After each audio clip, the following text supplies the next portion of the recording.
guys, me host Super Sorrow, thank you very much for tuning in. Look what I got! It's the Iron Man Silver Centurion armor. So guys, before we start today's video, I do want to give you a little bit of background about this item. But before we do, I just need to let you know that this was provided to us completely free of charge by Zavvi. So thank you very much, Zavvi, for hooking us up with this awesome Hasbro action figure. If you want to grab one yourself, they're still readily available on Zavvi's website, and you can get 10% discount by using SuperSorrel10, my discount code with Zavvi. There's an affiliate link down below if you wouldn't mind checking it out. It gives the channel some kickback, which is awesome.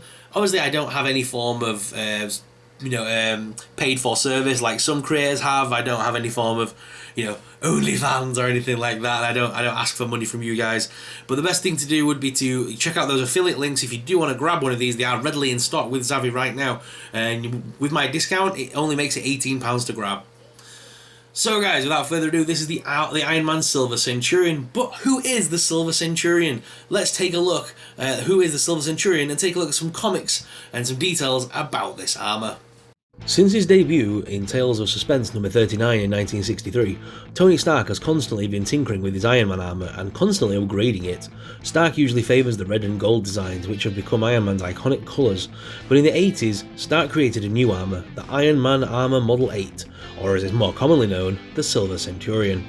The Silver Centurion armour was a marked departure for Iron Man and is easily the most advanced armour for its time. It has even appeared in Marvel Studios' Iron Man and Iron Man 2, and it's become the signature symbol of all Shellhead's 80s adventures. The Silver Centurion debuted in 1985, at a time when Tony Stark hadn't been wearing the armour since Iron Man 169 of 1983. Stark had fallen off the wagon of sobriety and was no longer able or willing to be Iron Man. In his place, James Rhodes took on the mantle of Iron Man. Rhodes was so enriched in the role that he even travelled to Battleworld for 1985's Secret Wars and joined the West Coast Avengers and as a founding member. But eventually it was time for Stark to reclaim what was once his landmark Iron Man 200. So in 1968, published on November 2nd, 1985, we see the Silver Centurion armour. That particular issue was also heavily influenced by the first Iron Man movie, by featuring Stark's adversary, Obadiah Stane, weaving his own Ironmonger armour for a final showdown. For 2 years, Stark stayed away from being Iron Man to preserve his physical and mental well-being. In his mind, he had truly given up on being a superhero. It's easy to forget that Silver Centurion armour was actually created by Stark with Rhodes in mind. The armour was also designed to absorb any form of energy, including heat. Stark also installed a force field, which was a big drain and only lasted a few seconds between its pulse bolts, heat lance, improved flight capability, and the upgraded repulsors and the Unibeam. The Silver Centurion was a breathtaking achievement for Stark. The silver in the design was also quite striking. Although those shoulder pads were pure 80s awesomeness, inside the armour, Stark must have truly felt like a new man. Much to his surprise, Stark met his match in Iron Man of 230. The firepower armour proved to be even more advanced than the Silver Centurion armour. For the first time in years, Stark was completely outmatched in battle. It was all he could do to make it back to Rhodes in time to get out of the armour and fake his death when the Silver Centurion was destroyed. Naturally, Stark got into brand new armour in Iron Man 231. That's the nature of the beast, I'm afraid. There's always a new Iron Man armour just around the corner. But for 3 years, the Silver Centurion armour captured our collective imaginations. You can get more information about the Marvel's 80th anniversary by visiting marvel.com/Marvel80, where you can read the entire Silver Centurion armour over on Marvel's website. It's a great read, please go check it out, including all the different issues that featured the Silver Centurion armour if you're interested in grabbing more. Plus, they're all available on Marvel Unlimited. Alright, now that we're all up to speed with this particular armour, let's take a look at the figure. So the figure itself looks very nice there encased in its box. I can't wait to get it out. Plenty of accessories to be playing with as well, and I'm loving that old style font at the bottom there, saying with the Iron Man logo with the colours of the Silver Centurion. On the side of the box there's a lovely artist rendering as well, very nicely designed. And on the back there's the really cool product shot with the write-up. And on the write-up it does state, Iron Man Silver Centurion. Tony Stark jets back from obscurity in Silver Centurion armour, a breathtaking technological advancement. And a technological achievement equipped with a Unibeam, force field, and rapid fire pulse bolts. Which basically what I kind of told you guys in the little intro about the armor. Did you like our little intro? Was it interesting learning about the armor or learning about the character that we're about to review? Let me know in the comments, and I can definitely do that more often if it helps. Give you guys some background before we jump in and look at the figures. I enjoyed doing that actually; it was quite fun. Oh wow, the inlay of the box this time, very nice. I'm going to keep that. Sometimes the inlays of the Marvel Legends boxes are great for photography. And this one is no letdown. Let me show you. Some inlays are just plain and like yellow X-Men ones and things like that. But this one, look at that. I'm taking a photo of the Silver Centurion in that little box, because that does look cool.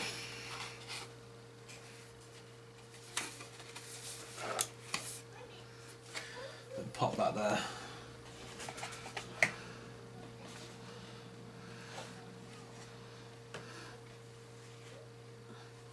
Yeah, that is very cool. Okay, so we've got plenty of things to be going at in this. So we have a couple of the repulse bolts. That are a bit bent, but we can fix that. Then we've got some of the bigger blasts, which I believe we can also add the little bolts to. So we've got these big blasts here that fit into the hand and stuff, and then we can also add these bolts as well onto them. So that's pretty cool. Then we've also got some of the ones that will fit on his feet, but also on his hands and everything, so you can make it like he's either flying, or so you can use those as again as fire as repulse bolts, but you can also use them as like jetpack bolts and things like that. The figure itself does have a very old school vintage look to it and feel to it. It is very nice.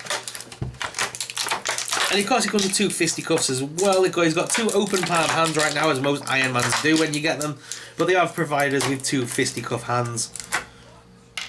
Again, the Iron Man hands are in that really weird pose that I'm not a fan of. They do that thing where they like stretch the wrists out and they look really odd. Can they not just do that? Why do they have to go and give him like a really clawed hand that looks odd? But either way, very cool looking figure, and I'm liking the fact that it does feel very vintage. I like the look of the suit. It is very much in keeping with old school Iron Man, which is very nice. Just the colour changes on there to give it the Silver Centurion look. So that would look very nice in an 80s sort of display of Marvel Legends. Can the head pop off this one? Yes, it can. So we can put a Tony Stark head on there as well, which will be very nice. I'll try that in a little bit. You know me, I love to do some head swapping action. Plus, this armor was originally designed for Rhodes, so it might be nice to put Rhodes' head under there at some point as well. So we'll take a look at that when we go down to the desk cam. But let's take a look at the actual articulation of the figure. So the head is on a ball joint, so you can make him look up and down, but I don't like the fact that it does create a gap there when you do that. So his head does move left and right and up and down and everything like that. Lots of articulation on that ball joint. The arms move all the way to the top there to also rotate at the bicep. There's also a double hinged elbow there, and hands obviously rotate around on a ball joint. There's an abdomen crunch there, so you can crunch them around, as well as a waist swivel. Legs do lift out all the way, as well as forwards, backwards. There is a top thigh cut here, and there's also the double hinged knee. There's no boot cut on this particular Iron Man, but you do have rock and pivot in the feet. He has holes in the feet as well, should you wish to use a display base, or to have him on a flight stand with little effects in the bottom of his feet. Again, this Iron Man does have a very cool looking old school look to me. I wish this part though wasn't, it's like a sticker I think, rather than paint. So I've got a feeling over time that will come off. However, I wish they would have left it, because I would have liked to have, sometimes you can get modifiers on the internet that are able to put LEDs and things like that. And so we'd have been able to have it light up. Same with the eyes as well. The eyes have just got this plain white look to them, which I know is in keeping with the Silver Centurion look, but I believe even in the comics they kind of glue a little bit of like a dark blue.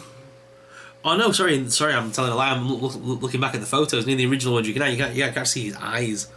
His eyes are actually visible. You can see little eyes through the Silver Centurion armor. So that's my bad. Yeah, I would like to have some maybe dark blue or something glowing on that. That'd look pretty sick for a modernized look. So these hands I'm never a fan of, but the whole point of these hands, obviously, as you know, we've had plenty of Iron Man figures at this point. You know what they're for. It's so we can add these little blast pieces and go pew pew and make it look like he's firing bolts. And you can also stick those in the bottom of the feet as well, should you wish to give the illusion of flight.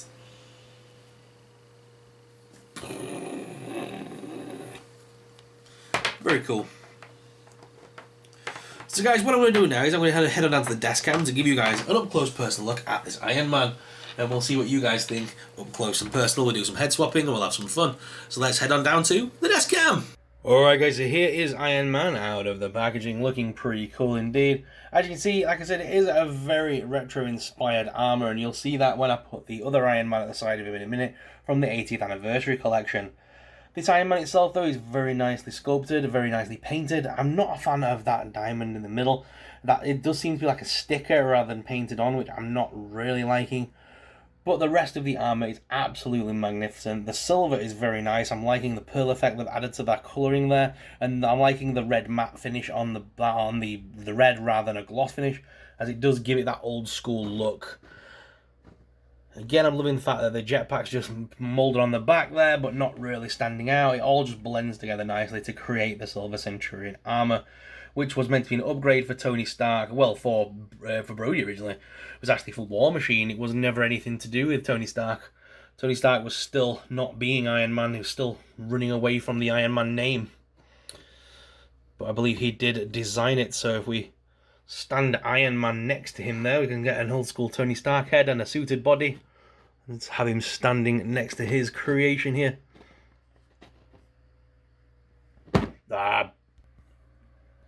If we stand him like that, you can make it look like he's talking about the armour itself, which is very cool. Loving that Tony Stark head. That was from the anniversary line as well. So that's the old school Tony Stark head, which I like. So again, you can stand that with the Iron Man in a suited body. It does look pretty decent, like Tony Stark is talking about the suit itself. But if we had a little bit of head swapping fun, because this armour, like I said, originally it was meant to be for War Machine. So let's take a look how that would have turned out. The way the helmet's designed, it doesn't look like other heads are going to really fit on this, because the design of the helmet is very different to other figures. This wasn't designed to have an unmasked head with it, sadly. But you can just place a head on there, but it does look a bit necklace. But again, that's Brody with the unmasked head on there. Let's see if Tony Stark's head fits on here as well. Oh, no. That just looks really weird. So yeah, this was never made for heads to fit on this one. But yeah, you can see it looks so odd. I don't like it. It looks so scary. But yeah, you can see why. It would need a little bit of modifying should you wish to have a proper head displayed with this figure. But I don't think anyone would. They're going to have the traditional Silver Centurion helmet on there. And like I say, it's nice. You can use Tony Stark to stand at the side of him, which looks a lot nicer than it does like this. But let's bring in the other Iron Man armour from the 80th anniversary and see how that looks at the side of the Silver Centurion. So here we are with them stood together. You can see the difference there between the human size height and then the two Iron Man costumes. And then of course the Silver Centurion and the classic Iron Man there. Looks so much nicer. I'm liking the new Silver Centurion suit. It is very nice. If it wasn't for the neck issue and the unmasked heads, that would probably be one of my go-to Iron Man costumes. But due to that, I'll probably stick with the more retro, classic Iron Man look, as unmasked heads do fit on there a lot nicer. But which is your favourite, guys? Let me know in the comments. And you can definitely see how the Silver Centurion had evolved from the original suit, from the way it looks. It was definitely just a newer version of the original suit, just painted slightly different colours. Which is your favourite armour, guys? Are you an 80s guy or are you a classics guy? Let me know in the comments below. I still have yet to review this figure in full. If you'd like to see a full review of the 80th anniversary Iron Man, please let us know in the comments down below, and I can definitely hook us up in the future with an Iron Man review. We've also got the Captain America from the 80th anniversary line to review as well, so I could maybe do a 2-for-1 and do Iron Man and Cap in the same video. Let us know down below how you'd feel about a classic Avengers video. Guys, what are your thoughts on this Iron Man? Is it one you're going to pick Pick it up for yourself. Let me know in the comments down below. I do try and respond to each and every single comment, so please do leave us some comments down below, and you may get a subscriber shout out in the next video. Speaking of subscriber shout outs, these people were chosen for subscriber shout outs this month, so thank you very much for leaving awesome comments. If you want a shout out like that, leave us comments down below, and you may get chosen for the next video. Guys, like I said, this video was today given to us by Zavvi, so thank you very much, Zavvi, for hooking us up with the Silver Centurion action figure. I am now working with Zavvi as an affiliate, and so that would be really helpful if you could check out the links down below. If you do want anything from Zavvi's website, like I said, you can use SuperSorrel10 to get 10% discount on anything on Zavvi's website. As well, you can also get discount on clothing of 20%. Any clothing items, if you use the discount code SuperSorrel20, will get you 20% off any clothing item, which is great because sometimes they do those really cool bundles, which is like 30 quid for about 10 shirts. And if you use the SuperSorrel code 20 on that, it will work and get 20% off of your 30 quid purchase, which is brilliant. So you can get shirts for dirt cheap. I like to do that quite regularly. That's how I end up with so many shirts now from Zavvi. But yeah, definitely check them out. But guys, thank you very much for watching. As always, I'm your host, SuperSorrel, and I'll see you in the next video. May the Force be with you.